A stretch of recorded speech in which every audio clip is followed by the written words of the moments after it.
So recently, Yvonne from Insecure went viral for exposing that at 39 years old, she is still a virgin. Now, many of you guys who've been following me know that I definitely support celibacy. I also was a virgin before I got married and think that there are a lot of benefits to it. While I certainly am a supporter of celibacy, it's important to understand that just because a woman is a virgin or just because she chooses to be celibate before she gets in a relationship does not guarantee that she still has the necessary relationship skills needed in order to have a healthy and successful marriage. Let's review this viral clip because there are a couple of things that I want to point out that I think are really worth noting. You still a virgin? I am. Oh my God, I love this. This is the most original guest we've ever had on. And what are you, 39? I am. Oh my God. That dam is gonna break one day, baby. And Baby, let me tell you right now. People were like, oh, Yvonne, I was like, pray for him, whoever he is. Y'all need to go pray for him. You get a lot of pent up energy up in here with me. Oh my God. You're gonna hit your sexual peak when you start having sex. So yeah, you're gonna need a couple of men probably. Yvonne went from being a virgin to polyamory. So obviously that clip went viral. It is incredibly rare to find a virgin, let alone a 39-year-old virgin. But I want to review some of the comments because there's a couple of things that I want to highlight. So what you'll notice is that for the most part, people are pretty positive about her choice to be celibate. It says that's a flex. If you ask me, it's so much BS going on out here. You'll know when it's the right time. Here's another one. When the world condemns you, mocks and rejects you, God applauds, embraces, and accepts you. Here's another one. Says, you know what? She's not missing out on ish. A lot going on in these streets. Here's another one that's low-key impressive. So she's really getting a lot of positive feedback. But there's this one comment right here that I think is worth noting. It literally reads, as an adult woman, this is not a flex, it's a concern. Now, as someone who actually was celibate until I got married, went through my teenage years, my early adult years, navigating that process, I can tell you from firsthand experiences, there are a lot of negative situations that I avoided, and I'd recommend it.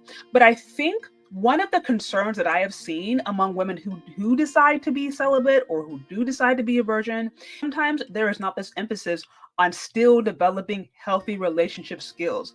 Just because a woman decides to save her body, wait until marriage, if she is doing it as a vow unto God, if she's doing it as a way of trying to honor her commitment to Christ, that's what it was for me, does not necessarily mean that you are automatically still going to know how to have healthy relationship dynamics. Preserving your body obviously has its own benefits in and of itself.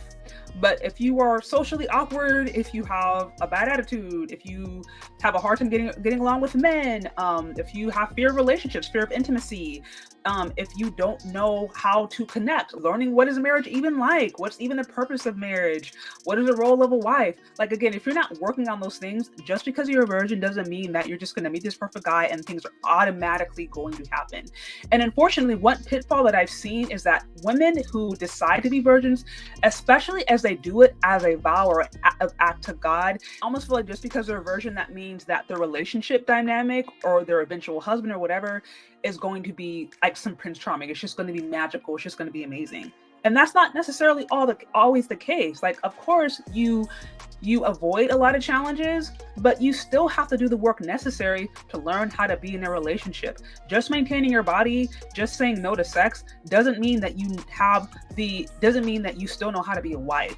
And so I always encourage women who decide to go the route of celibacy or decide to be a virgin until they get married.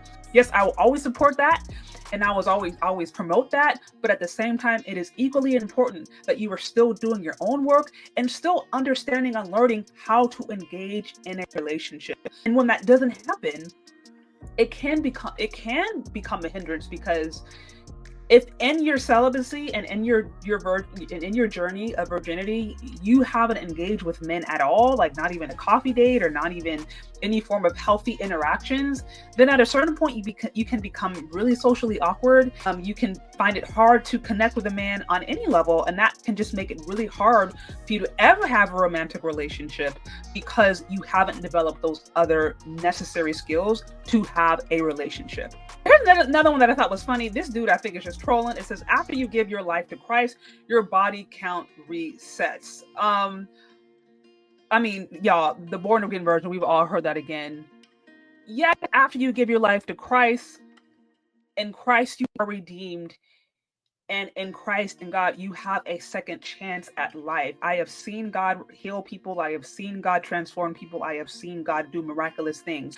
But that also doesn't mean that reality is mitigated. Just because you give your life to God doesn't mean that you get out of jail free card. It doesn't mean that you don't still have to face the repercussions of the different things that you've done. So if you were sleeping with the dudes every other day, right? And then all of a sudden you give your life to Christ, it doesn't mean that none of those experiences matter. You still had all of those sexual experiences. You still have all those memories. You still have all those soul ties. You still have all that drama. God forbid you have a baby daddy, 1, 2, 3, 4. There's still a lot of baggage. Yes, you have God now. And yes, you have somebody who's willing to walk you through that process and empower you to live a better life ultimately, but you still have to go through the process of addressing all of the damage that has been done up to that point. There's such a thing called sanctification, right? Which is you basically walking away, you turning around from all of the dangerous activities you were in beforehand and going through a cleansing process. This doesn't happen overnight. So no, just because you give your life to Christ doesn't mean that your body count goes to 0. Now, God can cleanse you of those memories. He can give you a healthy understanding of sex and relationship over time, but it doesn't just like go away like that. Like it doesn't impact people. That's just not realistic. Like people have to understand that the process of sanctification and the process of deciding to live differently requires making an active choice to do things differently with the help of God over time. So no, that's a lie.